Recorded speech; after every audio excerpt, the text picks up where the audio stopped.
नमस्कार, FM news देख रहे हैं आप। मैं हूं आपके साथ नेहा वाले और वक्त हो चला है उत्तर प्रदेश की अहम खबरों का। सीएम योगी आदित्यनाथ आज लखनऊ में टीम 9 की बैठक करेंगे। ये बता दें आपको कि सीएम बैठक के बाद हिंदुस्तान समाचार कार्यालय का भूमि पूजन कार्यक्रम में मुख्य अतिथि के रूप में शिरकत करने वाले हैं। बताते चले कि कार्यक्रम में आरएसएस भैयाजी जोशी भी मौजूद हैं और वरिष्ठ अतिथि के रूप में सोनिल जी अंबेडकर भी हैं। साथ ही सीएम विभागीय प्रस्तुतिकरण बैठक के क्रम में सामाजिक सुरक्षा विभाग, समाज कल्याण, महिला कल्याण विभाग की प्रस्तुतिकरण समीक्षा बैठक शाम 5 बजे से होगी।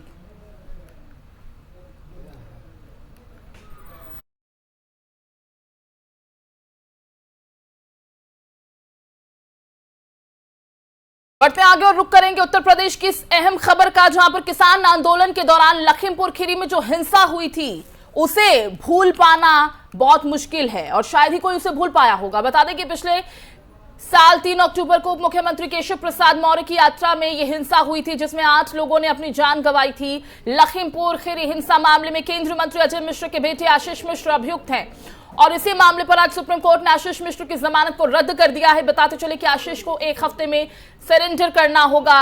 ये अहम जानकारी इस वक्त उत्तर प्रदेश से सामने आ रही है। तो जमानत याचिका को सुप्रीम कोर्ट ने खारिज कर दिया है, जमानत को खारिज कर दिया है और इलाहाबाद हाई कोर्ट ने उन्हें बेल दी थी। अब आशीष को 1 हफ्ते के अंदर सरेंडर करना होगा। लखीमपुर कांड में यह बड़ा फैसला। तो सुप्रीम कोर्ट से आशीष मिश्र को एक बड़ा झटका लगा है। सुप्रीम कोर्ट ने आशीष मिश्र की जमानत को खारिज कर दिया है। 1 हफ्ते के अंदर उन्हें सरेंडर करना होगा। और आशीष मिश्र गृह राज्य मंत्री अजय मिश्र टेनी के बेटे हैं। गाड़ी उनकी तरफ से चढ़ाई गई थी लखीमपुर में, जो किसान मौजूद थे। इसी पर ज्यादा जानकारी के साथ हमारे संवाददाता प्रभाकर शर्मा का रुख कर लेते हैं। लखीमपुर से इस वक्त हमारे साथ प्रभाकर, सुप्रीम कोर्ट से एक बड़ा झटका कह सकते हैं आशीष मिश्र को लगा है और उन्हें अब 1 हफ्ते के अंदर सरेंडर करना होगा। जमानत को खारिज कर दिया गया है उनकी। ये 15 फरवरी को आशीष मिश्रा जो है वो हाई कोर्ट ने उनको जमानत दी थी, वो बाहर आए थे। तब से जो है किसानों में काफी आक्रोश था और किसानों ने हाई कोर्ट में अपनी याचिका दायर की थी कि उनकी जमानत रद्द की जाए। और ये एसआईटी की टीम के जो रिटायर्ड जज जो निगरानी में जांच चल रही थी, उन्होंने भी साफ कहा था कि जो है उनकी जमानत याचिका रद्द की जाए। उन्होंने सिफारिश की थी। तो आज जो 4 अप्रैल को उसका जो है सुनवाई हुई और फैसला सुरक्षित कर लिया गया। और जैसे 18 अप्रैल को आज फैसला सुरक्षित किया गया था, आज उसकी सुनवाई में उसकी जमानत रद्द की गई है।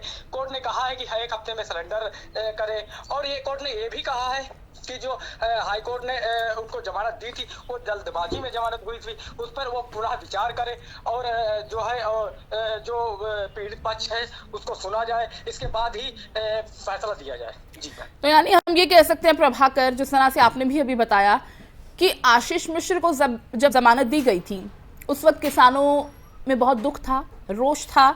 जो किसान परिवार जिन्होंने अपनों को खोया था, उनका यहाँ तक कहना था कि हमारे साथ और हमारे उन अपनों के साथ जिन्हें हमने खो दिया है इंसाफ नहीं है, हमें इंसाफ नहीं मिल पाया है क्योंकि आशीष अब बाहर हैं जेल से और वो न्याय चाहते हैं। तो यानी अब उन्हें एक होप दिखी होगी, एक उम्मीद उनकी जो पूरी होते उन्हें नजर आ रही होगी, अगर आपने बातचीत करने की कोशिश उनसे की होगी तो। जी, बिल्कुल बातचीत हुई है। बातचीत में काफी वो लोग उत्साहित हैं और उनको आशा एक जगी है कि उनको न्याय मिलेगा।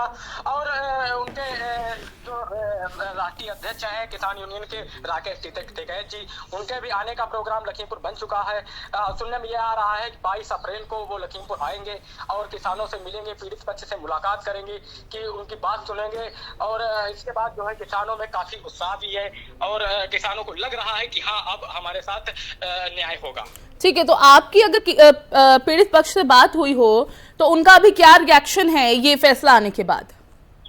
देखिए, उनका तो सुबह से ही कहना था, सुबह से ही हम लोगों की बात चल रही थी कि हमारे पक्ष में ही फैसला संभवतः आना चाहिए और आएगा भी, क्योंकि उसमें जो हाईकोर्ट में ने जमानत दी थी उसमें कई खामियां थी और उनकी बात को सुना नहीं गया था। तो लोग लगातार ये कह रहे थे कि सुप्रीम कोर्ट ने याचिका में भी कह रहे थे कि हमको सुना नहीं गया और जल्दबाजी में ये फैसला दे दिया गया। 4 महीने जेल में रहे, इतना बड़ा कांड हुआ, कई किसानों की मौत हुई, एक पत्रकार की भी मौत हुई, इतनी जल्दी जमानत दे दी गई, तो कहीं ना कहीं ये जल्दबाजी में फैसला हुआ था। तो किसानों का साफ कहना था कि जो है अब हमको न्याय मिलेगा जी, और इसीलिए नाराजगी जता रहे थे। मुझे लगता है कि अब उनकी नाराजगी भी खत्म हुई होगी। प्रभाकर, बहुत बहुत शुक्रिया आपका हमारे से जुड़ने के लिए। तो जिस तरह से हमारे संवाददाता ने बताया कि पीड़ित पक्ष से उनकी बातचीत हुई है और पीड़ित पक्ष का ये कहना था कि पिछली बार उनकी बात को सुना नहीं गया था, जल्दबाजी में फैसला लिया गया था, लेकिन आज उन्हें यही उम्मीद थी कि फैसला उनके पक्ष में होगा। और आपको बता दें कि ये पूरा जो मामला है 3 अक्टूबर 2021 का है, जब लखीमपुर के तिकोनिया में हिंसा में 8 लोगों की मौत हुई थी। आरोप है कि केंद्रीय गृह राज्य मंत्री अजय मिश्र टेनी के बेटे आशीष मिश्र उर्फ मोनू ने अपनी जीप से किसानों को कुचल दिया था। इस मामले में उत्तर प्रदेश एसआईटी ने 5000 पन्नों की चार्जशीट भी दाखिल की थी। एसआईटी ने आशीष मिश्र को मुख्य आरोपी बताया था और इतना ही नहीं, एसआईटी के मुताबिक आशीष घटनास्थल पर ही मौजूद था और इस मामले में इलाहाबाद हाईकोर्ट ने फरवरी में आशीष मिश्र को जमानत दे दी थी, जिसके बाद जो पीड़ित परिवार हैं और जो किसान हैं उनके मन में काफी दुख था, हताशा थी, निराशा थी और नाराजगी भी थी कि उनके पक्ष को सुना नहीं गया है। तो आज ये फैसला लिया गया है सुप्रीम कोर्ट की तरफ से, आशीष मिश्र की बेल को खारिज करते हुए 1 हफ्ते में सरेंडर करने का आदेश दिया गया।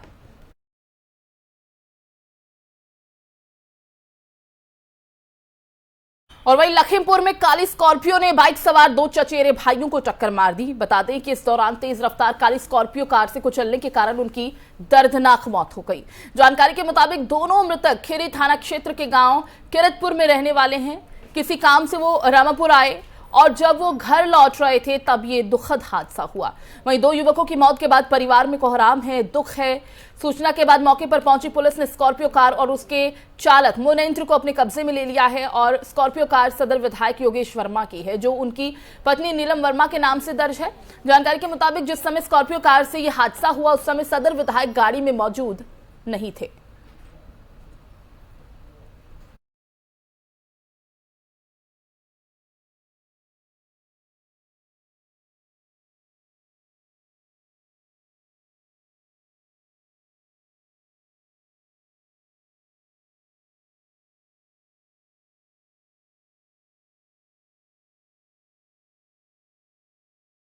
और अमरोहा पहुंचे मुरादाबाद रेंज के डीआईजी शलभ माथुर, जिन्होंने पुलिस अधिकारियों के साथ बैठक की और सुरक्षा व्यवस्था को लेकर सभी से चर्चा भी की है। साथ ही अमरोहा के गजरौला पहुंचे डीआईजी और अमरोहा नवांगतुक पुलिस अधीक्षक ने पुलिस बल के साथ फ्लैग मार्च किया। दिल्ली में हुई हिंसा के सवाल पर डीआईजी ने बताया कि हम लोग भी अलर्ट पर हैं।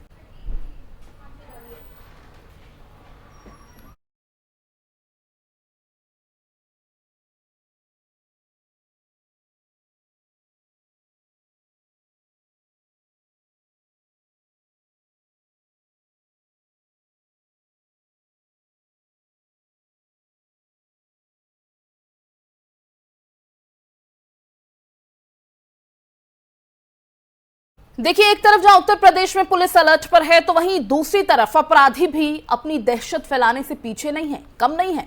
बता दें कि रविवार दोपहर को लखनऊ में बदमाशों ने पुलिस को खुली चुनौती दी। दरअसल खुलेआम 20 बाइक सवार बदमाशों ने कार सवारों का पीछा किया। 4 थानों से निकले ये दहशतगर्द गुनबा इलाके के टेडी पुलिस चौराहे पर फायरिंग और बमबाजी कर भाग गए।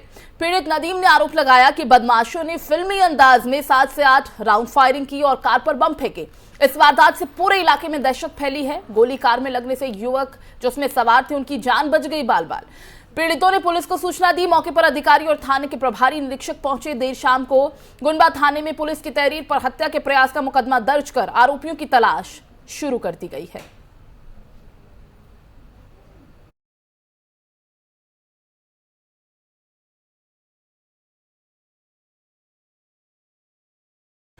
और अब बात करेंगे कोरोना की, क्योंकि कोरोना के मामलों में अब हर दिन बढ़ोतरी देखने को मिल रही है, जिससे चिंता बढ़ती जा रही है। ऐसे में सभी राज्यों ने अपने स्वास्थ्य विभाग को अलर्ट मोड पर रहने के आदेश दिए हैं। लेकिन बात करें योगी के प्रदेश उत्तर प्रदेश की, तो वहां पर भी कोरोना ने अब दस्तक देना और अपना खौफ बनाना शुरू कर दिया है।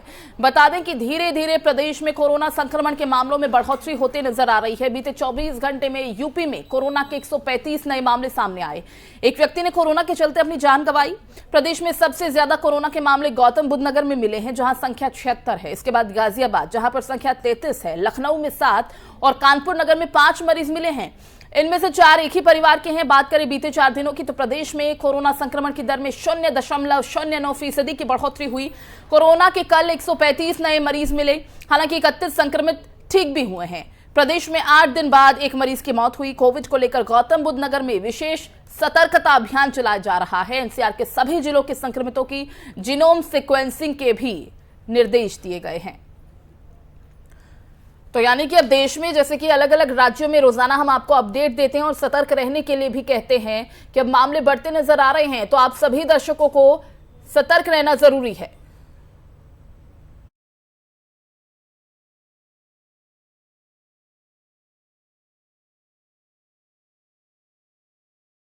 उत्तर प्रदेश की खबरों में फिलहाल बस इतना ही। बाकी अपडेट्स के लिए आप बने रहिए एफएम न्यूज के साथ। दीजिए इजाजत और देखते रहिए एफएम न्यूज। नमस्कार।